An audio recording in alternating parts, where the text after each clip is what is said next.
할렐루야.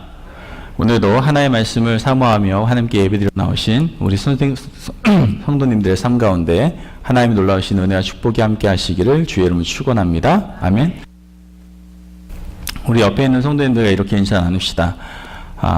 회개하는 한 주를 잘 살은 줄 믿습니다라고 마음을 먹으며 옆에 있는 분들과 우리 앞으로도 계속 회개하면서 삽시다라고 옆에 인사 나눴으면 좋겠습니다. 우리 옆에서 회개하는 삶을 삽시다라고 인사 나눕시다. 아멘. 자, 우리가 한 주간 동안 회개에 대해서 이번 뉴 라이프 무먼트를 준비하면서 계속 회개에 대해서 우리가 생각했던 것 같습니다. 첫 번째 날에는 하나님보다 내가 더 사랑하는 죄에 대해서 우리가 여러 가지 죄목을 가지고 회개하는 시간을 가지셨을 거고요. 두 번째 날은 온전한 예배를 드리지 못한 삶에 대해서 아마 회개하셨을 겁니다. 또한 셋째 날에는 내가 믿음으로 하나님께 기도하지 못한 죄, 또 그 다음 날은 하나님의 사랑으로 사랑하지 못한 죄, 그리고 마지막으로는 우리가 한마음 한뜻이 되어서 중보와 기도하지 못한 죄에 대해서 여러분들 함께 회개하면서 기도하는 한 주간이 되었을 것입니다.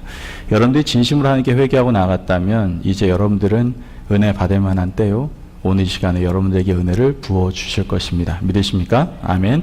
오늘은 두 번째 주제입니다. 저번 주는 회개였다면 이번 주는 우리가 뉴 라이프 무먼트를 준비하면서 꼭 가져야 돼 바로 예수 그리스도에 대해서 여러분들에게 말씀을 전하려고 합니다. 그리고 마지막 주, 세 번째 주에는 기도에 대해서 여러분들에게 말씀을 드리고 우리가 이제 새 생명 운동을 본격적으로 하려고 합니다. 여러분 삶은 어떻습니까? 예전에 비해서 경제적으로, 문화적으로, 또 교육적으로 어떻게 보면 많은 분야에서 여러분들 혜택받고 있지 않습니까? 많은 것들 누리는 삶을 우리는 살아가고 있다라고 생각할 수 있습니다. 제가 아주 어려운 시절에 태어난 건 아닌데요. 그렇게 넉넉하지는 않았던 것 같아요, 저희 집이. 옛날에 보릿고개라고 하죠. 우리 어르신들 살았을 때 보릿고개 먹을 게 없을 때 정말 많이 힘들었던 시절이 있었다라고 저는 들은 적이 있습니다. 저희 가정도 그렇게 넉넉하진 않았기 때문에 옛날 생각이 가끔 나요. 그냥 간장에다가 밥 이렇게 먹었던 기억도 나고요. 그 다음에 그 밥에다 물 말아가지고 고추장하고 먹었던 그 마른 멸치 이렇게 고추장에 찍어 먹었던 기억도 나고요. 어렸을 때 그런 기억들이 솔솔이 나는 것 같습니다. 어릴 때 먹을 먹거리가 그렇게 많지 않았던 것 같아요. 그런데 지금 요즘은 어떻습니까? 너무나 먹을 것들이 많죠. 골라 먹는 재미가 있죠. 우리 청년들 먹을 거 굉장히 좋아하잖아요. 그래서 참 먹을 것 없이 풍성한 그러한 시대를 우리는 살고 있다라고, 또한 물질적으로도 풍요로운 시대를 살고 있다라고 우리는 생각해 볼 수 있을 겁니다. 뿐만 아니라 문화적으로도 너무나 다양한 문화를 여러분들은 접할 수 있습니다. 옛날에는요, 문화를 지배했던 것은 사실 교회였습니다. 기독교 문화였어요. 그래서 교회 안에서 어떠한 행사가 딱 시작이 되잖아요. 그러면 그게 사회에 영향을 끼쳤었어요. 그래서 문학의 밤이다, 여름 성경학교다 하면 믿지 않는 사람들도 와서 새로운 문화를 접하기 위해서 왔었던 그런 경험들이 있었습니다. 뿐만 아니라 교육적으로도 우리는 너무나 풍요로운 삶을 살아가고 있습니다. 그렇지 않습니까? 여러분도 유학도 오고 또 그 외에도 한국에 있을 때에도 여러 가지 다채로운 교육을 여러분들은 받으셨을 것입니다.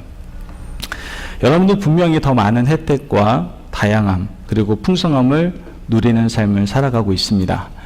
그래서 여러분들 만족하십니까? 옛날 어르신들보다 훨씬 더 물질적인 풍요로움 속에 살아가고 있습니다. 그런데 여러분들은 지금 만족하시냐고요?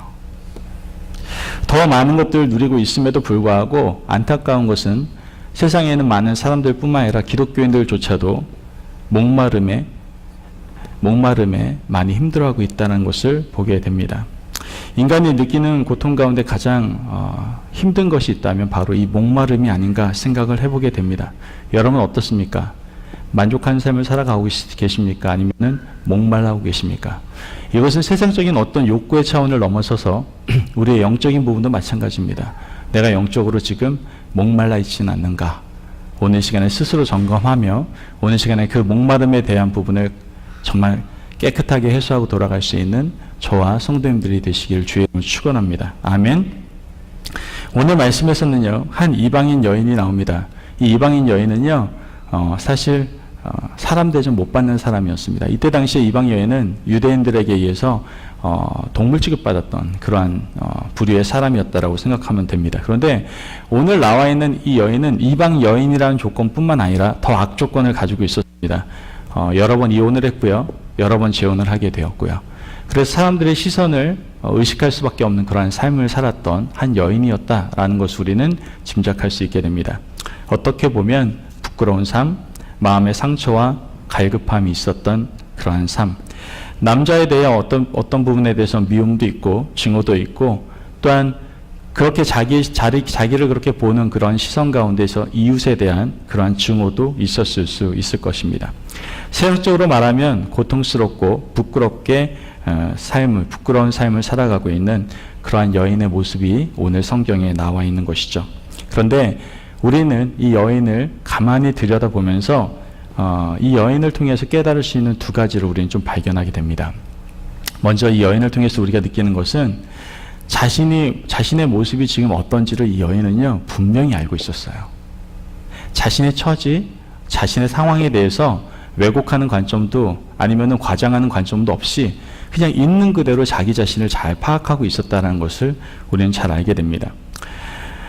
지금 사람들이 자기를 어떻게 보고 있는지 잘 알고 있었어요. 고통스럽고 부끄러웠기 때문에 이웃의 눈을 피해서 가장 더운 시간에, 사람들이 물을 기르러 오지 않는 시간에 나가서 물을 기르고 있는 이방 여인의 모습을 우리는 보게 되죠. 어떻게 보면 우리도 이런 이방 여인과 같이 우리 안에 부끄러운 모습이 있진 않은지 한번 돌아보았으면 좋겠습니다. 이 세상에 살면서 우리는 부끄러운 모습들이 참 많을 것입니다. 그런데 문제는 뭐냐? 부끄러움을 알고 애통하는 마음이 있다면은 그래도 좀 괜찮아요. 지금 이 여인은요, 그런 마음이 좀 있었어요. 부끄러워하면서 약간의 간절함, 애통하는 마음이 있었어요. 그런데 요즘 우리가 살아가는 세상은 부끄러움을 더 이상 부끄러움으로 여기질 않습니다. 오히려 부끄러워하기는커녕 부끄러워해야 할 모습을 오히려 자랑하는 오만한 자리에 거해 있는 사람들이 너무나도 많다라는 거예요. 부끄러워해야 되는데, 창피해야 되는데 오히려 그것을 자랑하며 하나님께서 원하시지 않는 그런 오만한 자리에 서 있는 사람들이 너무나 많다는 것이죠. 여러분, 2003년도에요. 매사추세츠주를 시작으로 해서 미국의 동성 간의 결혼을 합법화하는 법이 통과를 하게 됩니다. 그리고 현재 수많은 주가 동성 연애에 대한, 또한 동성 결혼에 대한 합법화에 대한 법안이 통과가 되었죠. 이제는요, 오히려 동성 연애자들의 결혼을 거절하거나 비난하면 감옥에 가는 그러한 시절, 그러한 시대가 되어버렸다는 사실을 여러분 알고 계십니까? 사실 이거 떳떳한 건 아니거든요.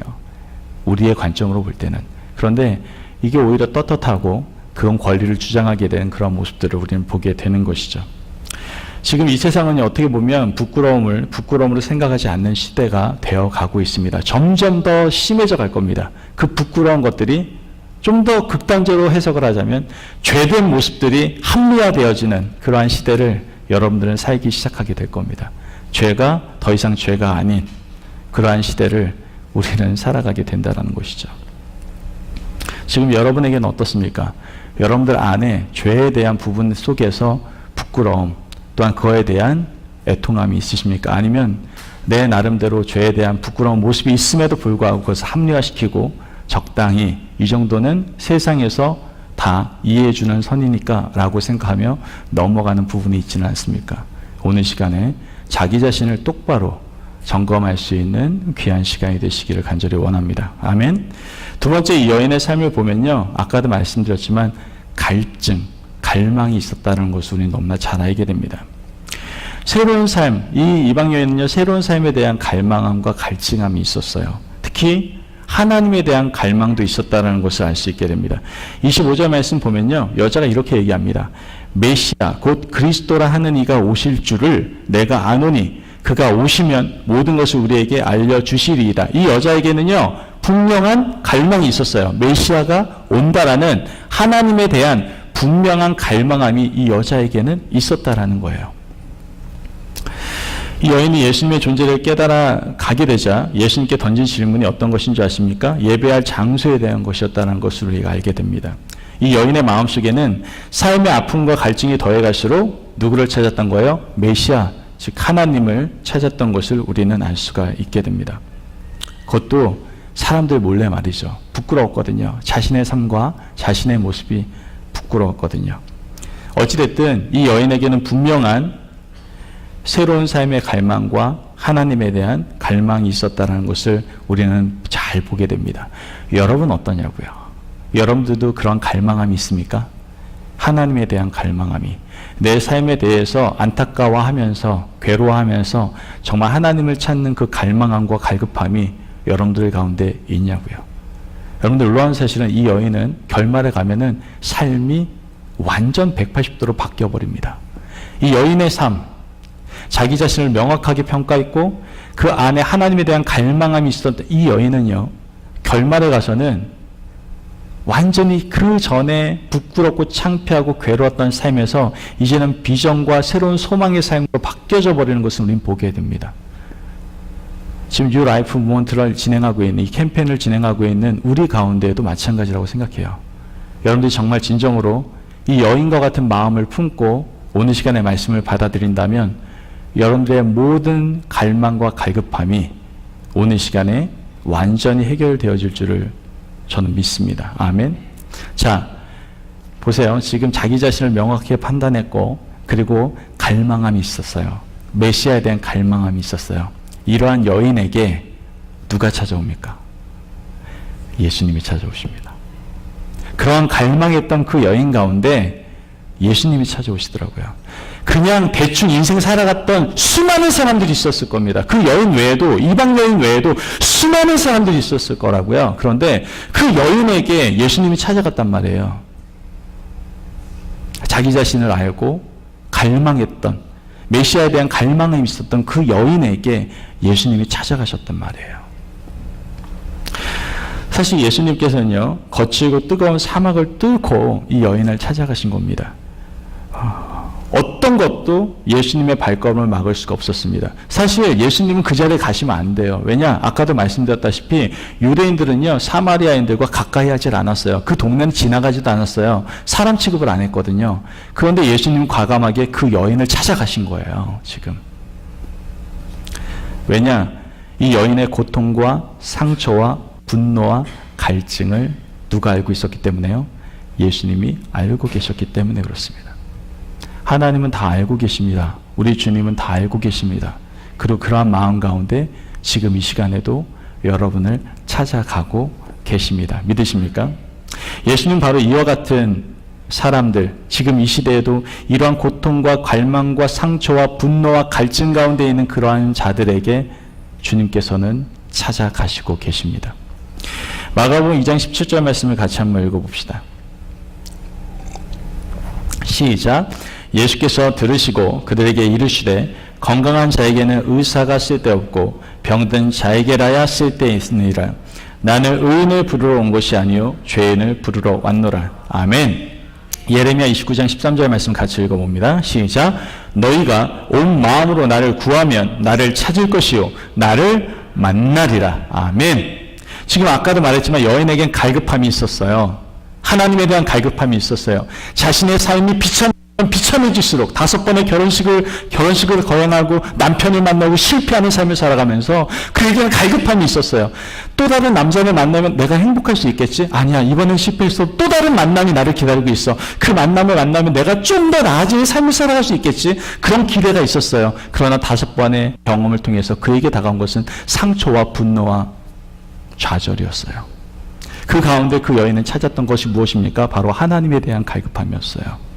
그런 갈급함이 있는 여인에게 바로 지금 주님께서 찾아오신 거예요.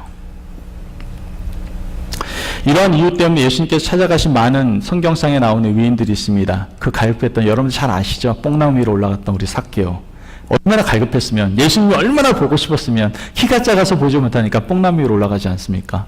그때 예수님께서는 삭개오를 만나주셨습니다. 또한 세리 마태도 마찬가지입니다. 그 숨겨진 목마름을 보시고 주님께서 그를 부르시죠. 여러분 기억하십시오. 예수님은 애통하는 자를 찾아가십니다. 갈급한 자를 찾아가시는 거예요.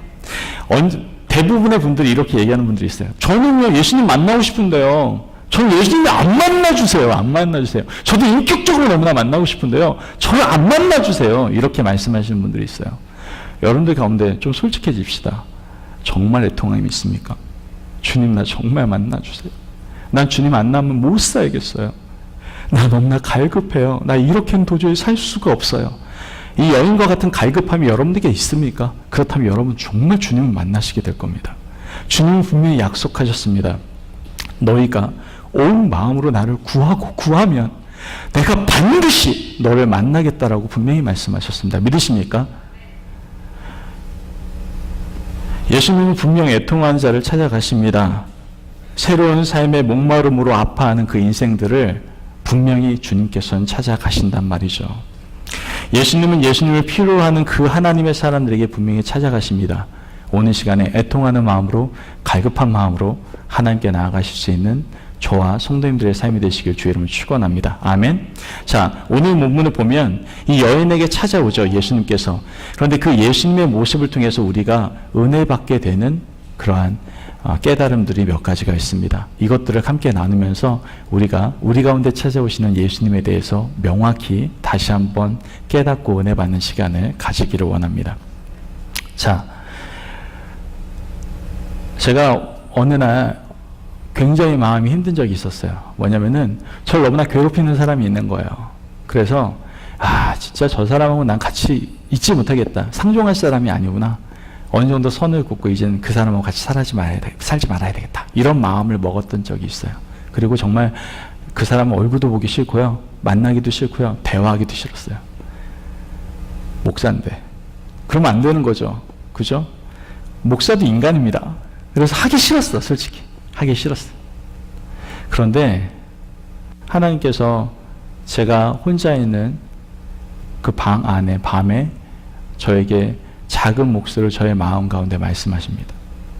너가 뭔데 내가 사랑하는 저 사람을 미워하느냐?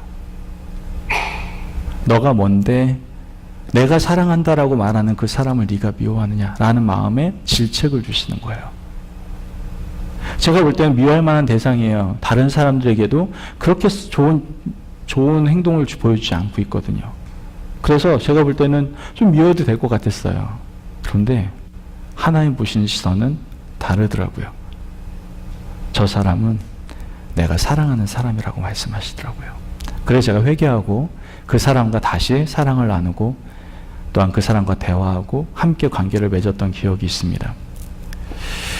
우리 하나님은요, 우리들이 마땅히 변화되어야 할 그 모습을 사랑하시는 것이 아니라 지금 이 모습 그대로를 사랑하고 계십니다. 믿으십니까? 하나님은 우리가 변화되어야 될 그 모습을 사랑하시는 것이 아니라 지금 이 모습 이대로 그대로를 사랑하세요. 있는 모습 그대로를. 그래서 하나님의 사랑이 인간의 사랑과 너무나 질적으로 다른 어떻게 보면 참 사랑이 아닌가 생각해 보게 됩니다. 예수님은 변화되어야 하지만 변해지지 않았던 제자들을 사랑하셨습니다. 사랑하시되 끝까지 사랑하셨다라고 분명히 말씀하고 계십니다. 그리고 그 사랑이 마침내 어떻게 됩니까? 제자들을 변화시킵니다. 그 예수님의 변함없는 끝까지 사랑하셨던 그 사랑이 결국은 그 제자들을 변화시켰고 베드로는 그 사랑이신 예수님을 위해서 순교까지 하게 되는 것을 우리는 너무나 잘 알고 있습니다. 우리를 향하신 하나님의 이 사랑을 믿는 것이 어떻게 보면 믿음이다라고 우리는 생각해 볼 수 있습니다. 하나님이 나를 사랑하시는 것, 그것이 믿음이에요. 하나님이 나에게 어떠한 조건과 어떠한 이유 없이 사랑하신다는 것을 내가 믿는 것, 내가 깨닫는 것, 이것이 바로 믿음이다라는 것이죠. 이 믿음이 사실 하나님을 기쁘시게 해드릴 수가 있는 겁니다. 또한 이 믿음이 결국은 나 자신을 변화시키기 시작하는 것이죠. 여러분 가운데 지금 이 믿음이 있으십니까? 하나님이 나를 사랑하셔 라는 그 믿음이 여러분들 있으십니까? 하나님이 지금 나를 정말 사랑하셔, 그 믿음이 현재 있으십니까? 어떤 분들은 이렇게 생각할 수 있습니다. 지금 내가 너무나 부끄러운 모습을 가지고 있기 때문에 하나님이 날 사랑하시지 않을 거야. 아니, 하나님뿐만 아니라 목사님과 모든 성도들이 다 나를 미워하고 손가락질 할 거야. 이러한 죄의식과 혹시 열등감에 사로잡혀 있지는 않습니까? 여러분들, 이러한 죄의식, 죄책감과 열등감에 사로잡혀 있는 것은 절대로 하나님이 주시는 마음이 아닙니다.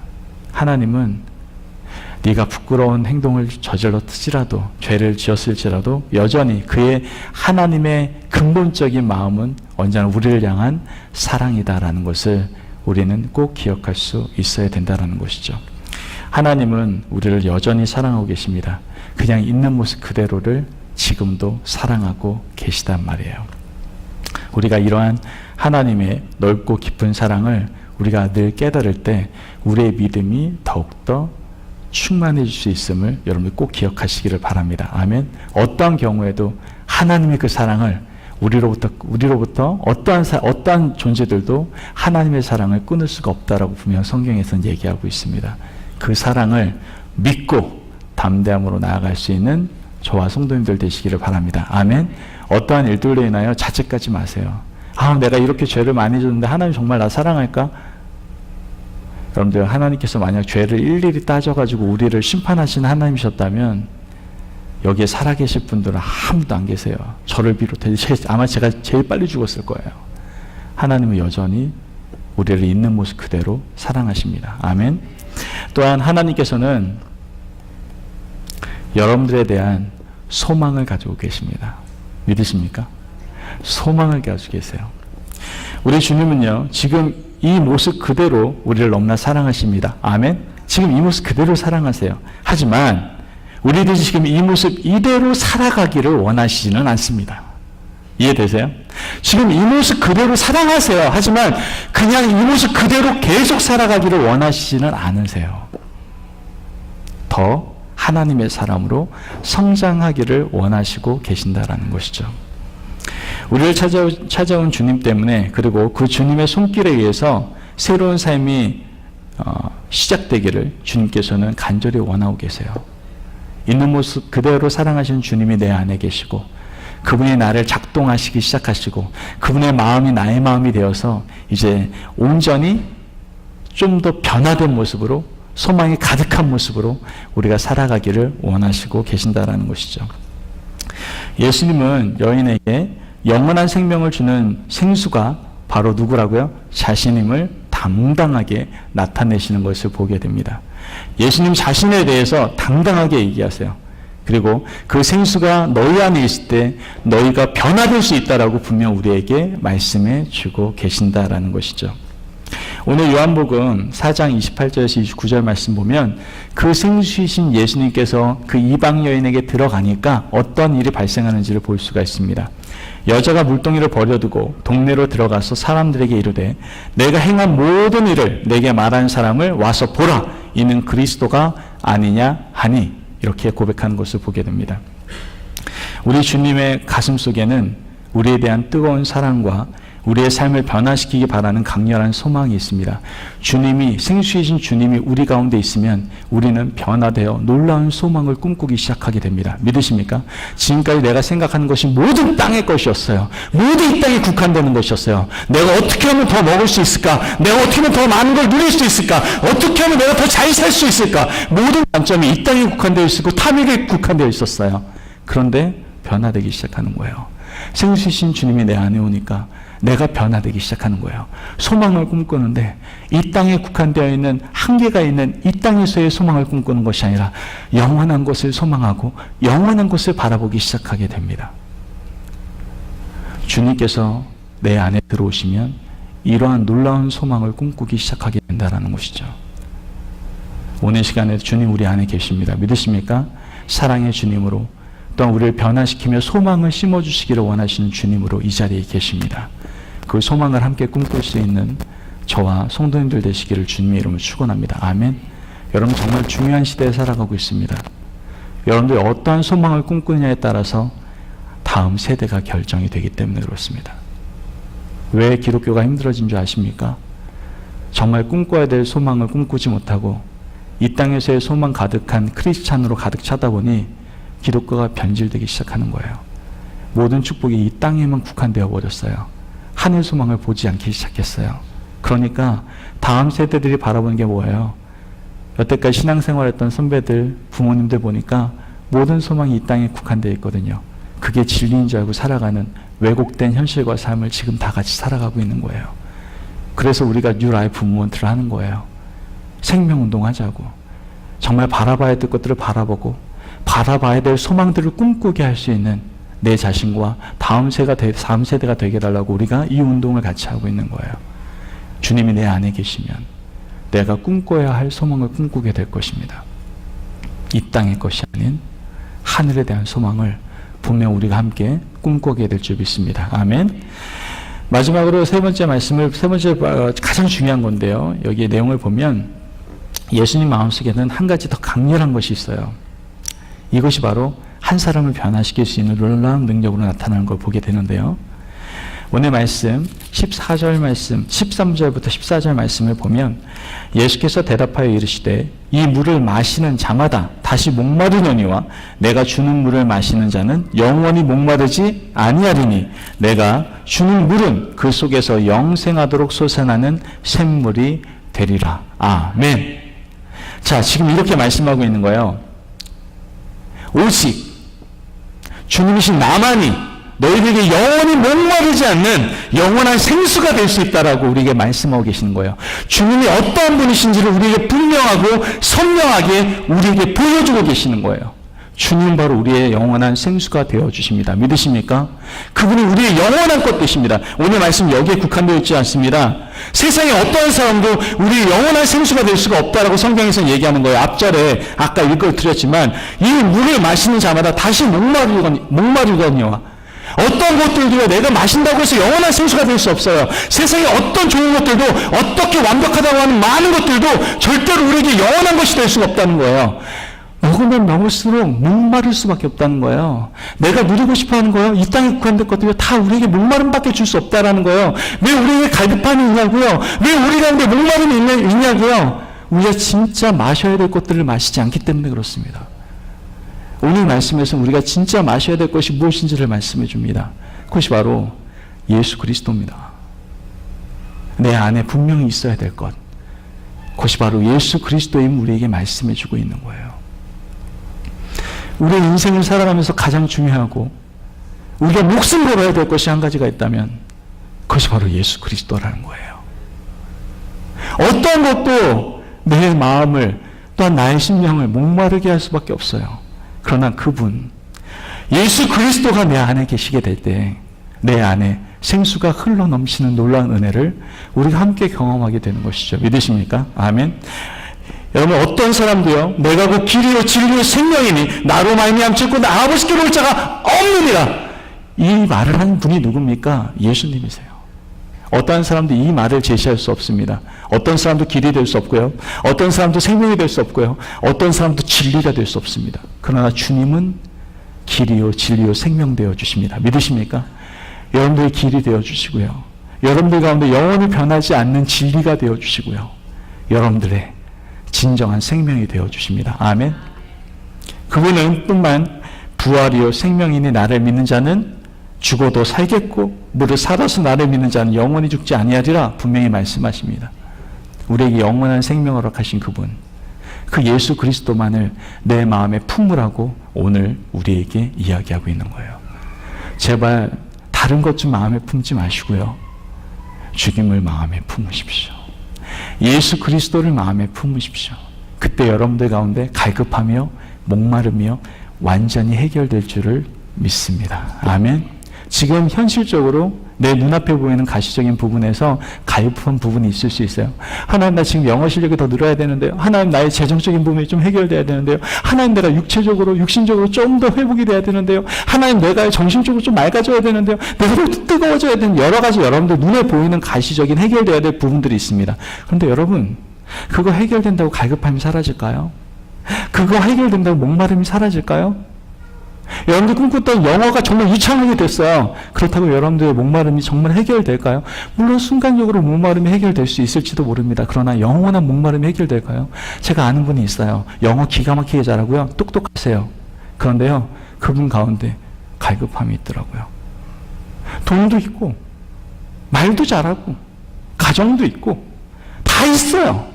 세상 사람들이 바라는 모든 것들을 갖추고 있는데 왜 그분은 마음에 갈급함이 있을까요? 그분에게 필요한 것은 예수 그리스도입니다. 여러분 우리에겐 예수 그리스도가 필요합니다. 그 주님의 능력이 여러분과 저의 삶 가운데 나타나기를 주의 이름으로 축원합니다. 아멘. 그분이 우리를 변화시키실 것입니다. 그분의 생명이, 그분의 부활의 능력이, 또한 그분의 진정한 길과 또한 그분의 진리가 생수이신 주님께서 우리를 변화시켜 주실 것입니다. 믿으십니까? 아멘. 자, 그렇다면 오늘 이 말씀 들으면서 오늘 시간에 저는 예수 그리스도가 필요합니다. 마음에 모시기를 주의 이름으로 축원합니다. 난 예수님이 필요합니다. 한번 따라해 볼까요? 주님, 이거 정말 간절히 하나님께 얘기하셔야 돼요. 주님, 저는 예수 그리스도가 필요합니다. 제 안에 모십니다. 제 안에서 길과 진리와 생명과 생수와 영원한 부활과 기쁨이 되어 주옵소서. 여러분들 아멘. 하나님께서 여러분들께서 여러분 가운데 주님을 모실 때 이 놀라운 능력을 경험케 하실 줄을 믿습니다. 아멘. 여러분, 우리가 이 생수이신 예수님을 내 안에 모셔야 됩니다. 이번 유 라이프 몬트를 통해서 생수이신 주님을 내 안에 모십시오. 영원히 목마르지 않을 것입니다. 이젠 더 이상 갈급해하지 않을 것입니다.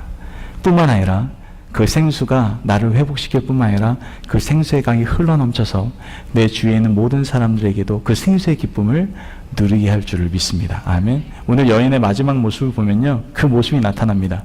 생수이신 예수님을 마음에 모시니까 그 생수가 흘러넘쳐서 지역 주민들에게 막 뛰어가서 예수 그리스도를 증거하는 것을 보게 됩니다. 어떤 분들은 이렇게 얘기합니다. 내가 아직 주님을 잘 몰라가지고 내가 복음에 대해서 아직까지 다 이해하지 못해서요, 제가 전도하는 게 조금 힘들어요. 이렇게 말하는 분들이 있습니다.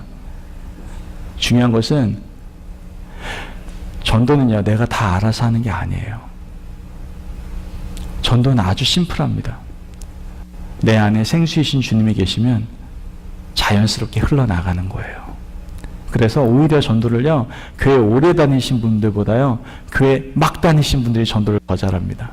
왜요? 그 안에 예수 그리스도의 뜨뜻함, 정말 그 갈망함에 대한 그 마음이 뜨거워서 바로바로 흘러지는 것을 제가 경험하게 됩니다. 오늘 말씀에서도 여인이요, 예수님을 안에 모시고 난 다음에 그 생수를 흘려보내는 것을 보게 됩니다. 사실 여인에게 어떠한 외적인 변화는 아무것도 없었어요. 남편에 대한 문제, 여러 가지 문제들이 변화된 것은 아무것도 없었어요. 그러나 그 여인은 소리 질러서 예수님을 증거하게 되는 것을 보게 됩니다. 마찬가지로 우리도 성숙한 사람으로서 변화되어서 전도한다면 너무나 좋겠죠. 우리가 더욱더 건강해서 전도한다면 좋은 효과를 낼 수도 있을지도 모릅니다. 그러나 나의 외적인 삶이 아직 온전히 바뀌지 않았어도 여러분 가운데 예수님으로 말미암아 목마름이 해결되었다면, 예수님이 생수이신 것을 분명히 믿는다면, 우리도 이 여인처럼 우리를 찾아오신 예수 그리스도를 주위에 있는 사람에게 그 생수의 강이 흘러넘치는 것 같이 흘려보낼 수 있게 될 줄을 믿습니다. 아멘. 우리 함께 이 시간에 잠깐 기도하며 나아가기를 원합니다. 오직 예수님만이 나의 진정한 생수이심을 고백하시기를 바랍니다.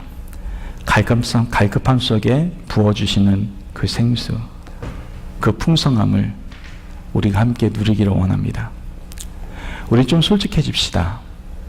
이 시간 우리의 연약함과 부족함, 그리고 부끄러움을 가지고 주님 앞에 나아갑시다. 좀 합리화시키지 마시고 왜곡시키지 말고 있는 모습 그대로 하나님 앞에 나아갑시다. 그리고 주님에 대한 갈급함을 가지시기를 간절히 바랍니다. 주님께서는 우리를 찾아오셔서 지금 우리 모습, 있는 모습 그대로 사랑하시고 우리 안에 거하시면 우리를 변화시키실 것입니다. 그리고 우리는 그분의 진정한 진리요 부활이요 생명이요 자유와 회복시킬 수 있는 분임을 우리는 분명히 깨닫게 될 것입니다. 이것이 바로 믿음입니다. 그리고 그 은혜를 내 주위에 있는 모든 사람이 또한 흘려보내게 될 줄을 믿습니다.